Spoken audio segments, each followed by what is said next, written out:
UP के हमीरपुर जिले में लव जिहाद का मामला आया सामने, जिसमें युवक ने हिंदू धर्म का बताकर एक युवती से चौथी शादी रचाई और जैसे ही लड़की को जानकारी हुई तो उसने युवक के खिलाफ मुकदमा दर्ज करवाते हुए कार्रवाई की मांग की है। मामला हमीरपुर जिले के मोधा कोतवाली क्षेत्र का, जहां की रहने वाली युवती ने अपने ही पति के खिलाफ मुकदमा दर्ज करवाया। बताया जा रहा है कि 4 वर्ष पहले एक मुस्लिम युवक ने उसे झांसा देकर खुद को हिंदू धर्म का बताया था और 3 लड़कियों के साथ शादी करने के बावजूद उससे चौथी शादी रचा डाली है। और जब वह युवक के घर पहुंची तो जानकारी हुई कि वह युवक मुस्लिम है।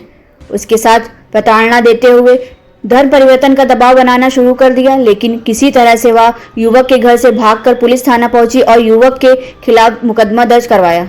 वहीं एसपी के आदेश के बाद पुलिस ने मुकदमा दर्ज करते हुए कार्रवाई शुरू कर दी है। Prime time news Hamirpur bureau.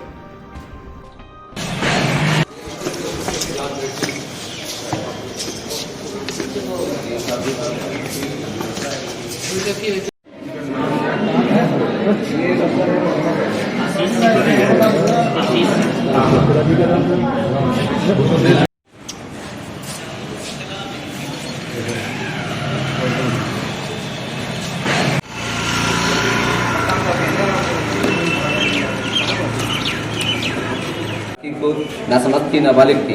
जब वो 16 साल की थी तब उसको यहाँ से ले गए। इसके बाद उनको मांस खिलाया गया, गोश्त खिलाया गया, इसका नाम बदल करके ऐसा मुँह में रख दिया गया। जबरदस्ती, जोर जबरदस्ती के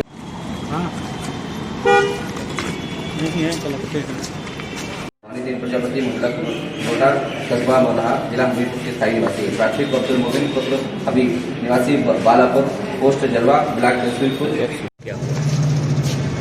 मेरे साथ में झूठ बोल के मेरे से शादी किया। वो मुस्लिम है, बोला मैं कि राजेश यादव हूँ। रॉन्ग नंबर से बात हुई, हम लोग की 2 दिन बात हुई।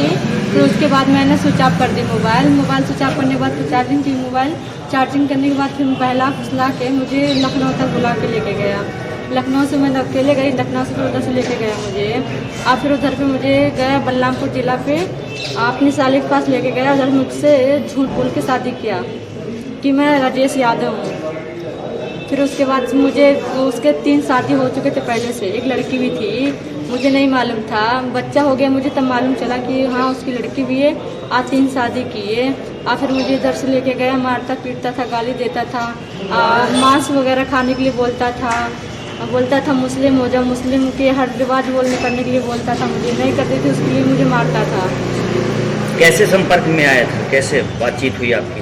मैं स्कूल जाती थी, स्कूल से पढ़ने के लिए आ रही थी स्कूल से, तो मुझे उसको मैदान हम लोग के इधर, तो इधर पे मोबाइल पड़ा था, तो मोबाइल में उठाई, मोबाइल लेके घर पे गई।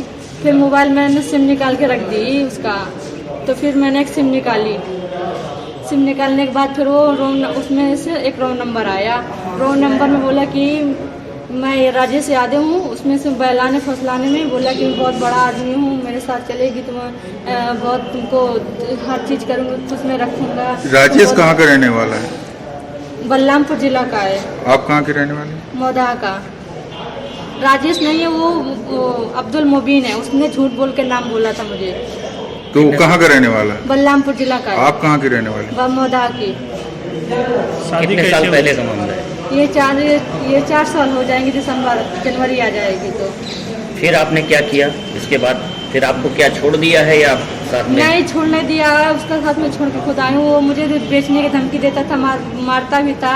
मैं अपना पूजा वगैरह करती थी तो वो नहीं करने देता था। अपना दीन इस्लाम बताता था, मुझे नहीं करती थी, उसको वो भी मारता था। मांस वगैरह सब कुछ खिलाने की कोशिश करता था, खिलाता था, मारता था, नहीं खाती थी तो वो आने के लिए इधर बोलती थी, अपने माँ बाप के इधर तो नहीं आने देता था, उसके लिए मारता था। दरवाज़ा बंद करके चला जाता काम पे, लेकिन जब शाम को आता तब दरवाज़ा खोलता। कैसे भी कैसे करके निकल के मैं आई, मुंबई से आई हूँ। बेचने की धमकी दिया करता था। मुंबई कैसे पहुँचे? लेके गया था साथ में। किस लिए? रहने के लिए उधर पे। तो यहाँ आप लोगों ने फिर किससे संपर्क किया? संपर्क किसी से शिकायत करने के लिए? शिकायत करने के लिए किससे किया?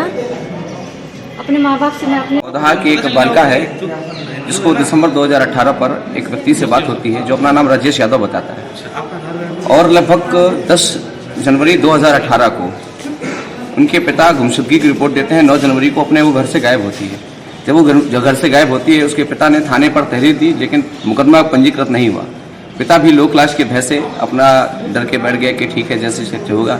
लो क्लास के भय से अपने घर में उनके खिलाफ कोई कार्रवाई नहीं होती और पिता लो क्लास के भय से बैठ जाते हैं। इसके बाद अब 3 साल बाद घटनाक्रम पुनः लौटता है और ये जो बच्ची है वो पुनः लौट करके आती है अपने माँ बाप के पास, अपनी पूरी घटना बताती है। इसके बाद हमसे संपर्क करती है और पूरी घटना बताती है। इस घटना पर पाया जाता है कि जिस तरह पूरे देश में लफ्ज़ जिहाद का प्रकरण पूरी तरह से पैर पसार रहा है, धर्मांतरण कानून आने के बाद भी इसकी स्थितियाँ थोड़ा ठीक हुई हैं, लेकिन धर्मांतरण कानून आने के बाद इस तरह की जब घटना संज्ञान पर आती है, 2018 पर धर्मांतरण कानून नहीं था, धर्मांतरण कानून आया है।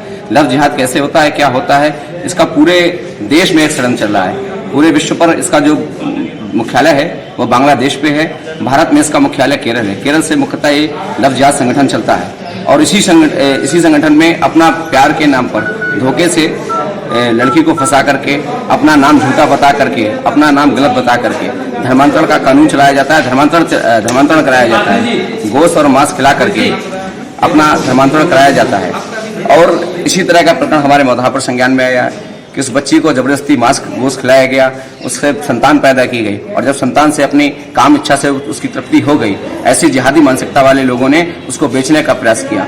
तब लड़की जब उसको उस बात का पता चला, लड़की अपने घर से उधर से मुंबई उसको ले गया, मुंबई से अपने घर से लौट के आई है और इसका नाम बदल करके आयशा मोमिन रख दिया। पूजा पाठ से रोकता था, अपनी धार्मिक सारी गतिविधियां करने से रोकता था। ऐसे जिहादियों के खिलाफ हम सब लोग एक साथ हैं और इस बात का प्रार्थना पत्र लेने आए हैं और कानून के साथ में कानून को अपना ये ज्ञापन देने आए हैं कि डीएम साहब को, आदरणीय कप्तान साहब को इस ज्ञापन के माध्यम से कार्रवाई के लिए कहेंगे और कार्रवाई नहीं होती तो निश्चित तौर पर हमीरपुर में एक बहुत बड़ा प्रदर्शन होगा, जिसके लिए शासन व प्रशासन जिम्मेदार होगा। हम चाहते हैं कि उचित कानूनी कार्रवाई हो जाए। योगी जी की सरकार है और योगी जी से भी पूरी मांग करते हैं कि इस तरह के लोगों पर नकेल कसा जाए ताकि इस तरह की घटना दोबारा किसी पर ना हो सके। इस संगठन से जुड़े हैं? मैं बजरंग दल का पूर्व जिला संयोजक हूँ और एक भगवा रक्षक नाम से एक संगठन चलाता हूँ और उसके लिए हम लोग मौदहा कोतवाली अंतर्गत एक महिला द्वारा ये प्रार्थना पत्र दिया गया है कि 4 वर्ष पहले उसकी शादी हुई थी, जिससे शादी हुआ उसने अपने को हिंदू बताया करके शादी किया था। इस संबंध में प्रार्थना पत्र दिया गया है, इसमें अभियोग पंजीकृत करा रहे हैं और जो भी दोषी होगा उसके खिलाफ कार्रवाई की जाएगी। सर, उस पर बताया जिस तरीके से आरोप लगाया कि वो जबरदस्ती जो है मांस और इस तरीके की जो है चीज़ें और पूजा पाठ से भी उसको रोका जाता था।